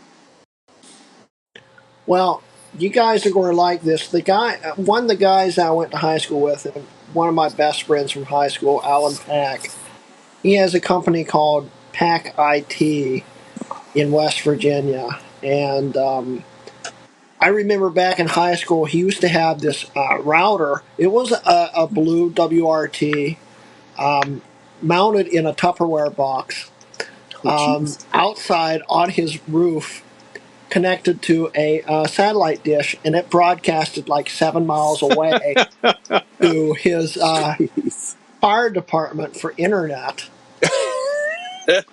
He took all that he came up with and designed himself, and he has created a company, Pack IT, which is now going to be one of the first national, well, at least statewide, Wi-Fi provider companies for internet access. It's going to cover the whole state in Wi-Fi. Wow. He's already got a bunch of grants from Microsoft and a bunch of other companies. It's all going. It's all rolling. He even has grants from the state. So we're talking about public Wi-Fi that's going to be easily hacked, and no, thank you. We'd have to have him on the show sometime so you can explain it. But it's a very incredible thing he's doing, and I think a few other companies in a few other states are doing similar things, but he's the only one that's doing it the way he's doing it right now. And he's going to have nodes and stuff on top of the mountains and stuff to amplify and redirect the Wi-Fi signals and stuff. I think New York tried the same thing last year, the year before. Every city is trying to roll out some kind of mesh network. And people in the perfect world, great. But people abuse the crap out of it the first day it goes live, and then they have to shut it down. Yep. Yeah, but the way he's talking, he's got a foolproof way to keep it from happening. Well, everybody has a foolproof way. There's no such thing as foolproof. Here's the thing, though. Sorry, go ahead. He's got it rolling out through the bottom of the state right now in southern West Virginia. And I don't know exactly when it's all going officially live, but it's very big right now. So yeah. Cool. Now, what I was going to say, and this is, I just want to throw this in here real quick. Companies have done that. It's not shared Wi-Fi. It's whatever. It's hotspots and whatever not. They use a system similar to what the hotels use, etc., where they isolate each individual user of their Wi-Fi using a login process, whatever. Are you in the bathroom right now? Come on. I am not saying where I am at. He's in the If it's in the bathroom or if I'm in my shed. Give us a flush for us. No, courtesy flush. Courtesy flush. I'm not saying I'm in there. I could be downstairs. It doesn't matter. But asshole. Just saying. Hey, this is a family channel. So getting back to the point, they basically individualize the access and push it out straight to the internet. So you cannot touch every other user. They make it an isolated port and tunnel straight to the internet. I'm just saying. Nope. I kind of disagree with that because I actually have been on some hotel Wi-Fi that actually you have to do that where you log into a portal first to get access to it. The problem is, though, is that you can still see other people on there when they have their stuff open. Because I've done that before. I go and snoop around on the Wi-Fi and I can still see other people on there on the same network. Yeah, I could see that. I'm not saying every one of them is perfect, but the ones that do it right, it is an isolated connection. Unless you're using a VPN, it's not going to be isolated. It's similar to a VPN. By the way, Grudy, that router you were holding up, I had a very good use for it when my brother bought one, and Target practice. We replaced his Airport Extreme because the power brick failed, so he went to local Target. He bought one. He calls me up all proud. I got a new Wi-Fi router. Can you come set it up for me? So I go to his house, and one of those pieces of garbage is laying on a shelf. So I'm like, yeah. You go do your thing. I'll set this up, and give it the best possible use you can get out of it. So he went to go cook dinner or work in the yard or do whatever the hell he was doing. So I got out of his hardware drawer. I got a little L bracket. I hot glued it to the bottom. Then I went to his shower because he had a problem that this was perfect for. He didn't have a soap dish in the shower. I went to the shower, put it in the wall, and then I hooked up his Airport Extreme, which didn't have filled power brick at all. It's just that the cable, the little cable that goes into the power brick was loose.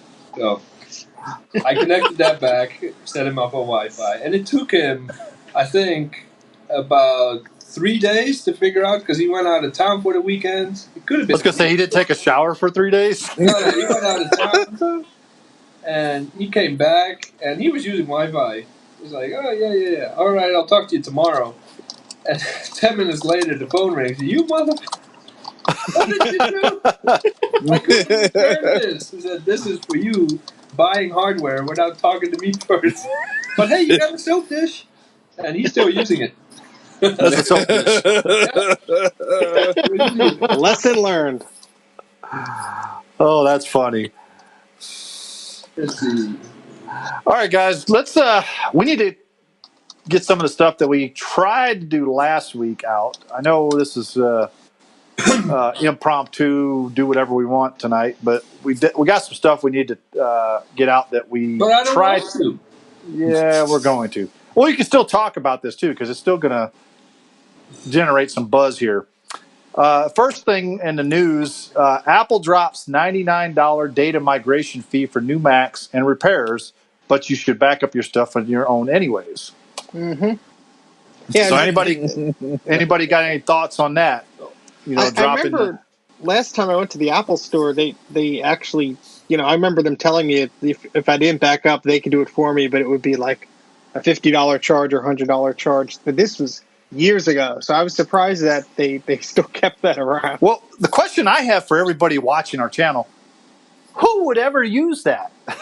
Oh, lots of people. Everybody. No. I'm talking about watching our channel because we're all geeks, okay?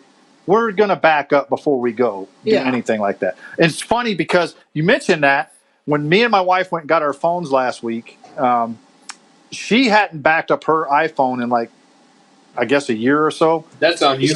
No, it's on her because I keep telling her, I said, you need to turn on iCloud backup. You don't wives, you do it for them. But mine had backed up the night before. So when we got into the store and stuff, I was like, mine's backed up last night about 11 or 12 o'clock p.m. I'm like, yeah, I'd go ahead and just, restore to that one. She had to sit there for about an hour waiting for it to, back up before she could actually get her phone.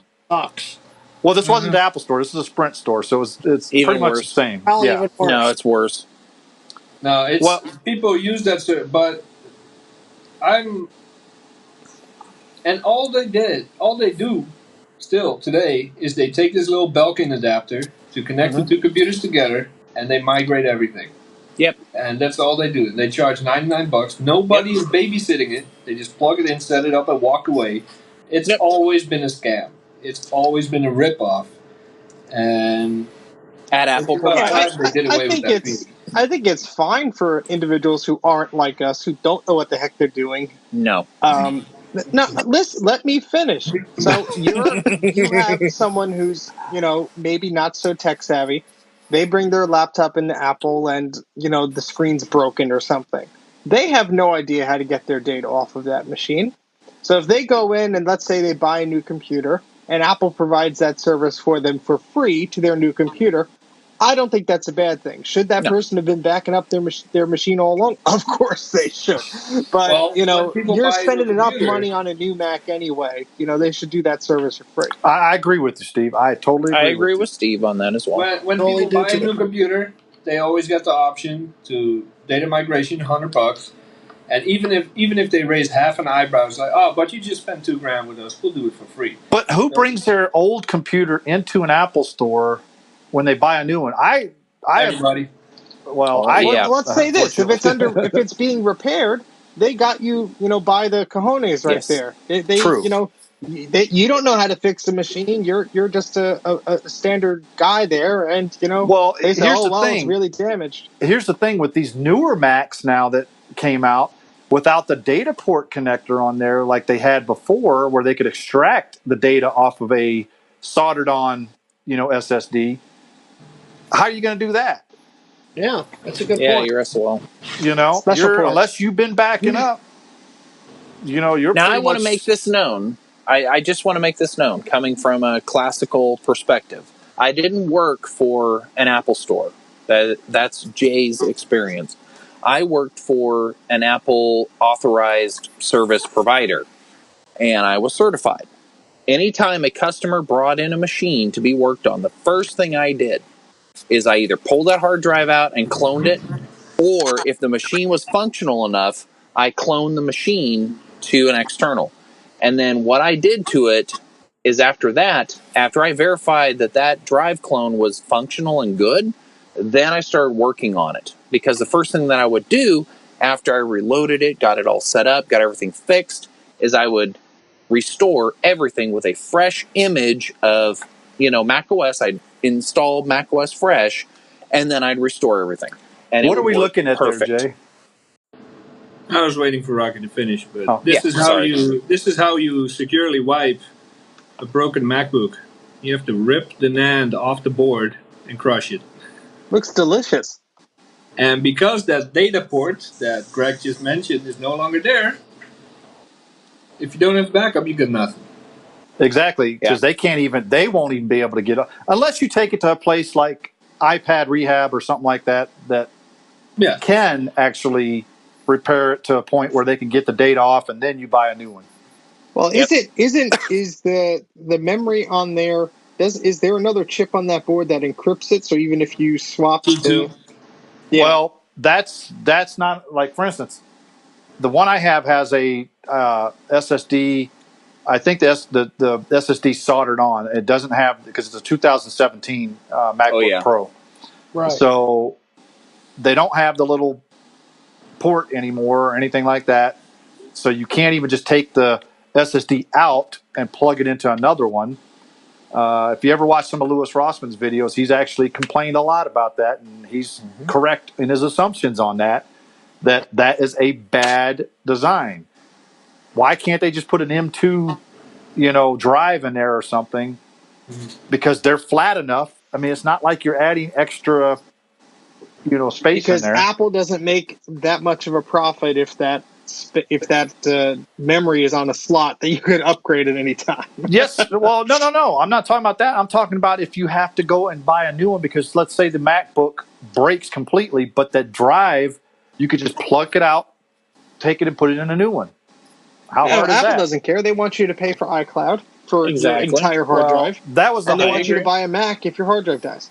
And that's the whole point of having the right to repair, coming up. We should be able to do that. Which, by the way, I do not use iCloud anymore. I use OneDrive by Microsoft, and it works way better. It runs like crap, Rocky. It does not. I have had nothing but problems with OneDrive. I've had nothing but greatness with OneDrive. I also use the Microsoft suite of applications for documents and spreadsheets and everything else, and it works great. Until you try to uninstall that crap off your computer. I don't have to uninstall it. It works great. If you Why have don't I uninstall it? I've actually tried to uninstall it, and you have to go and look up there's a step-by-step process to get Microsoft crap off a Mac. But why do I need to uninstall it? It works great. I don't But why need can't to they be like uninstall it. every other person and put it in just one big file in your applications folder? It's Microsoft. There are tons of manufacturers of apps. I know, but that scatter their garbage everywhere. That's why AppZapper was like the best app I ever used. Let's back it up for a second. You don't use iCloud anymore? I do not. How did you add your information to the shared Pages doc that we have for MacYack? Motherfucker. Gotcha. I'm still connected to it, but that doesn't mean that I use it for any of my backups. That's iCloud. All my backups are no longer on iCloud. I don't use any iCloud storage. If you're using Pages, you're using iCloud. The shared iCloud, because technically that's not on my iCloud. It's iCloud. I think Jay's sharing that document, so it's on Jay's iCloud. But you have to connect to iCloud to get to it. Yeah, I use my phone for that. Gotcha. Bite me. All right, guys. Next news announcement. Everyone's heard about. I guess everybody's seen this new Samsung Galaxy Fold. I know it's not an Apple product, but apparently a lot of early reviewers have had problems with this new screen that folds. The screen stopped working. They peeled off the little frickin' protective cover, and it's just went completely black. The crease, there's a crease in the screen there that's noticeable. It's plastic, so your finger doesn't slide over it like a glass screen does. It's. What do you guys think about that? Because I think, to be honest with you, I think it's cool tech, but I think it's like that's all it's going to be is cool. I think it's early. Folding phone is a bad idea in general. Well, because the thing. Oh, go ahead, Steve. I'm just saying they're in the race to be the first, so they can get a patent on it. Mm-hmm. Yeah, but I think. Well, the problem is that they were supposed to be out already to the general public. I think April 26th or something like that. But they're indefinitely postponing it because of all the reviewers that are giving it a bad review. It was not ready to be launched. Well, Jacob said it got canceled. Oh, it got canceled completely? It's delayed. It's delayed. It's not canceled. It's delayed as far as I know. That's the last thing I read. Yeah. They just don't have a new date yet. Well, I got one of the prototypes here I can show you. Oh, let me see. It's so thin. Just look how thin that is. That's exactly how thick that fold is, actually, believe it or not. Have you seen it? It's a beautiful design. Now, I have to say, though, okay, as much as I want to give Samsung shit and etc., I actually want to see the day that phone is a reality. I want to see them actually achieve it, whether it be Apple or another company. I want to see it because that makes sense to me. Screen hentai on the go. No, I would love the thing that I liked about my phone is that it was a little bit larger. But you know what? I always wanted an iPad Mini for other tasks. If I had a phone that I could flip open and it went from iPhone to iPad Mini, I'm okay with that. That's what I want. Well, the no problem one would with buy that a phone 7-inch iPad. Blah blah blah. the problem with that Samsung Fold is that the screen on the outside was so small that you had to do everything on the inside screen because they had like an outside screen that was like way smaller than the old original iPhone screen. Very tiny. So, and that's what a lot of reviewers said. They said the screen on the outside was basically useless. Okay, you could do a few little things on there, but if you wanted to do any type of browsing or anything like that, you had to go to the inside screen. And it's nothing new. I had a Samsung flip phone that had a little round display on the outside. Yeah. That showed you the date, the time, who was calling, and then you would flip it open and you would have the big screen to do all your stuff on. The old Razr phones had the same thing. They had a little screen on the outside that showed you the date and time. This is I think the cool part of this is obviously the flexible part of the display, and that technology is neat. But I think it's way too early to have something that's going to be in a consumer's hands. They're going to mess around with it. They're going to drop it. It's not. Yeah, it's like a like a beta that they're going to sell for $2,000. But just having a screen that has a crease in it. I mean, if they made it to where there's no crease, then I might like it. But every reviewer phone I saw had a crease in it.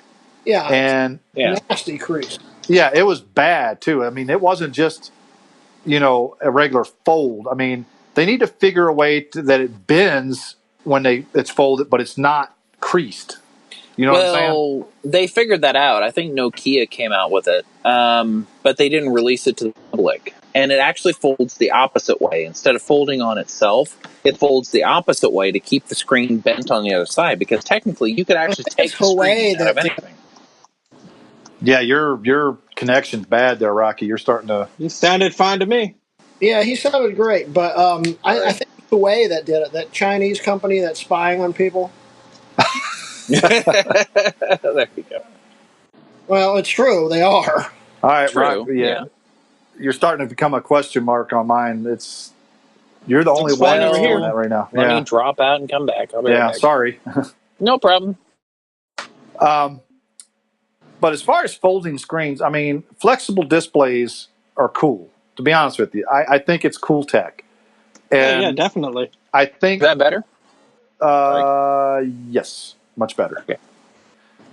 I think it's cool tech. I think that having those flexible displays is going to be fun. I mean, everybody see the one movie where they went to Mars and they had the little thing that they pull out and it, like they could warp it, and like look like this and have a screen. We're going to get to that one of these days, something like that, a display like that. What was that? Huh? What movie was that? I think it's Mission to Mars or... Yeah, I know which one you're talking about. I don't know the name of it. Guy gets stranded, blah, blah, blah. Val Kilmer was in it. But anyways, you pull it out, you look at what you're doing, and then it sucks back into this thing. That like would a be scroll. Cool. Yeah. I mean, tech like that would be kind of cool.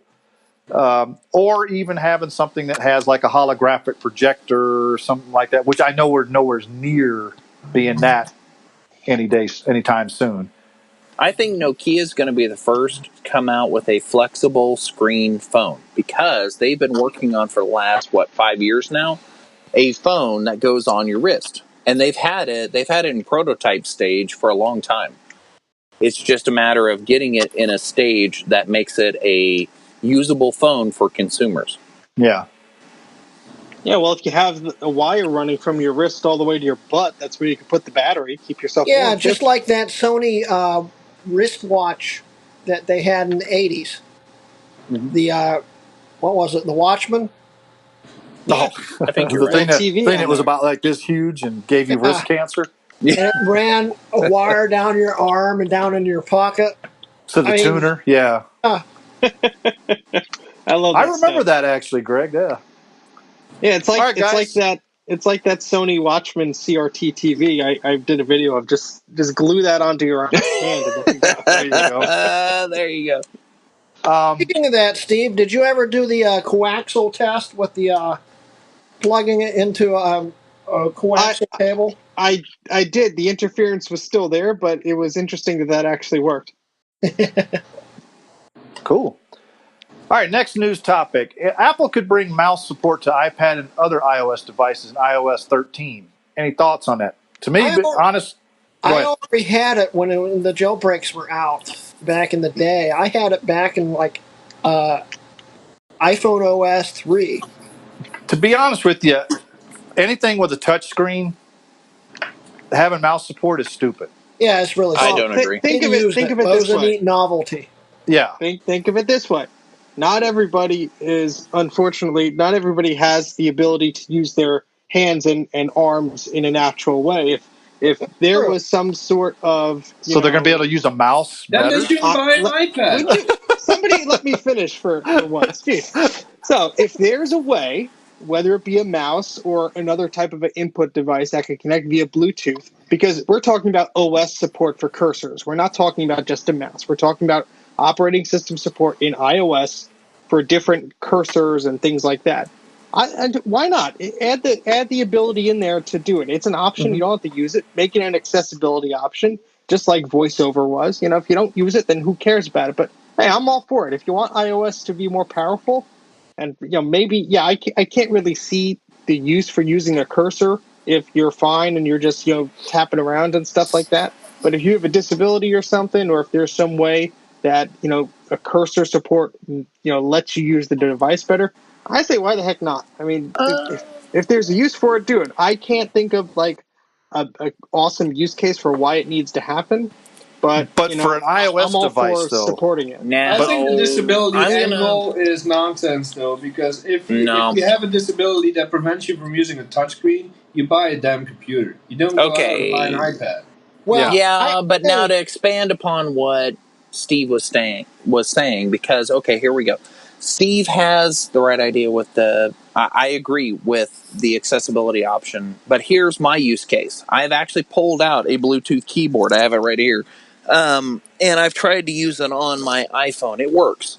But you know what the problem comes into? When I go to type in a Word document, I want to pull out my damn mouse and actually go to the quadrant or area that I want to go to. I don't have to tap on my screen. It's easier for me. Yeah, you have to interrupt your workflow, get your hand out, tap on Exactly. So I would love mouse support for that reason. I could see it. I think it would be a novelty on smaller devices if it ends up on smaller devices. I think it's going to be more rolled out to iPads, especially the iPad Pros. And I could see for like iPad Pro where it could be really useful. But I don't see it being useful on a phone, though. No, I would have liked it on my phone. If it comes with a Thunderbolt to USB adapter, and I can hook up my puck to my iPad, I will use it. Now we have a use case. There we go. There you go. And if you can play UT on it. Yep. Oh, that'd be nice. Yeah, I mean, if they built that support into the OS, why not? I mean, they have a lot of other features in there that nobody uses. What's one more? Yeah, but they got a lot of features they need to fix before they start adding more. I would have used the heck out of it. I really would have. Because when I worked at the hospital, I bought a bigger phone to do my email and other things on my phone. If I could have just taken my little, USB keyboard and my mouse and sat there and worked on my documents, because you can actually run a, what's the thing? The remote desktop, you can run that on the iPhone. If I could have had a mouse in there and stuff like that and used it on my iPhone, I would have never messed with an iPad or anything like that. I could have just gone anywhere and just carried around with me I have a mouse to say, and a keyboard. When I use VNC or remote desktop on my iPhone, the touch sensitivity and stuff is like kind of wonky. It'll be pretty cool to have a mouse, support for that. I could totally see a network admin carrying around a thin iPad and a wireless mouse and just like having complete access to things. That'd be pretty neat. It was just an option.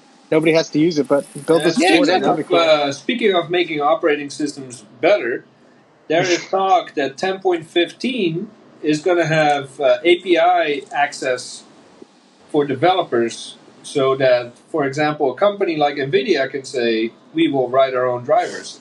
Now that I think everybody will agree they want. I think that is something that is long overdue on Mac OS. It is. I think we want it, but I don't think Apple's actually going to deliver it in the way that we want them to. I agree. I don't think Apple will have a choice if their pro customers start going elsewhere and they see a dip in their product sales. Which is already happening. Exactly. Yeah.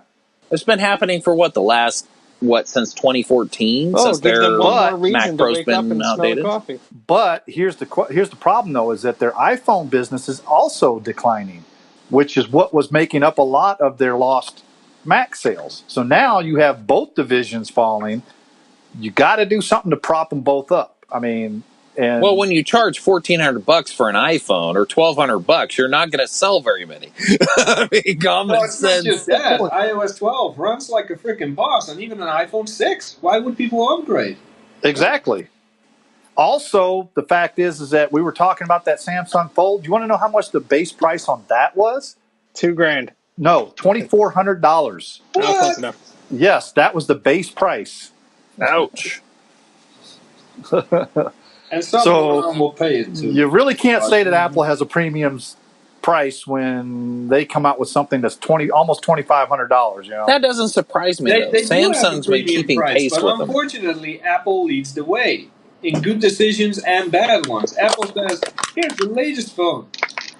We dug up Steve Jobs and we had him kiss it. Everyone.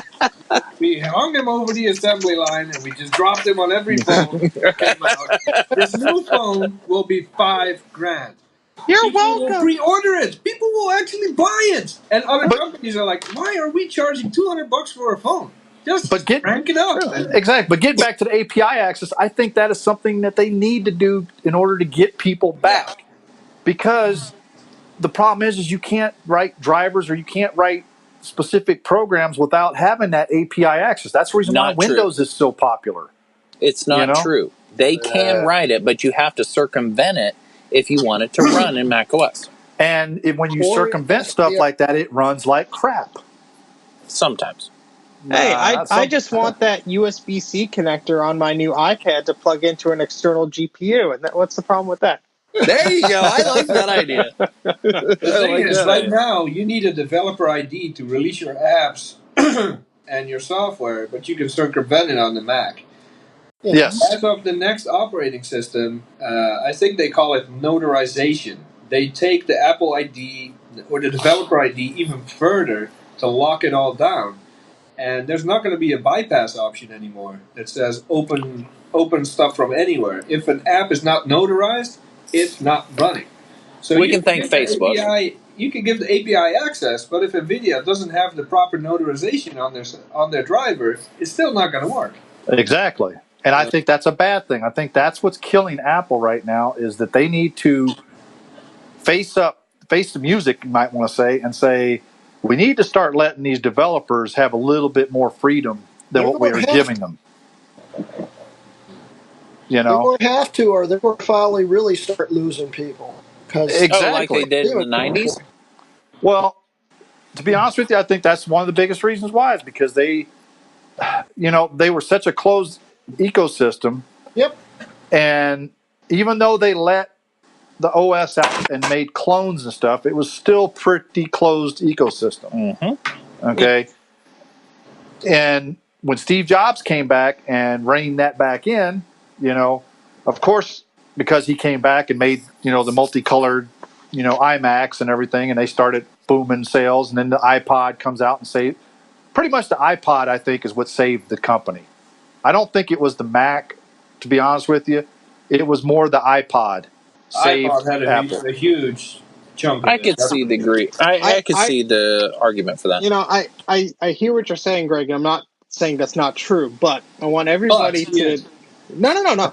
Just because I watched it the other day, and I think it's a very interesting thing. Go on YouTube and after the talk, after this we're on YouTube. Go on YouTube and go do a search for Steve Jobs 1997 WWDC Fireside Chat, and it's about an hour long. It's very good. About Steve is just very off the cuff and saying things. And what I found was very interesting is that he said, in his opinion, and just his opinion, he said, was that Apple should license everything, software, hardware, anything. They should license everything so that, they could have more people adopting their standards or whatever.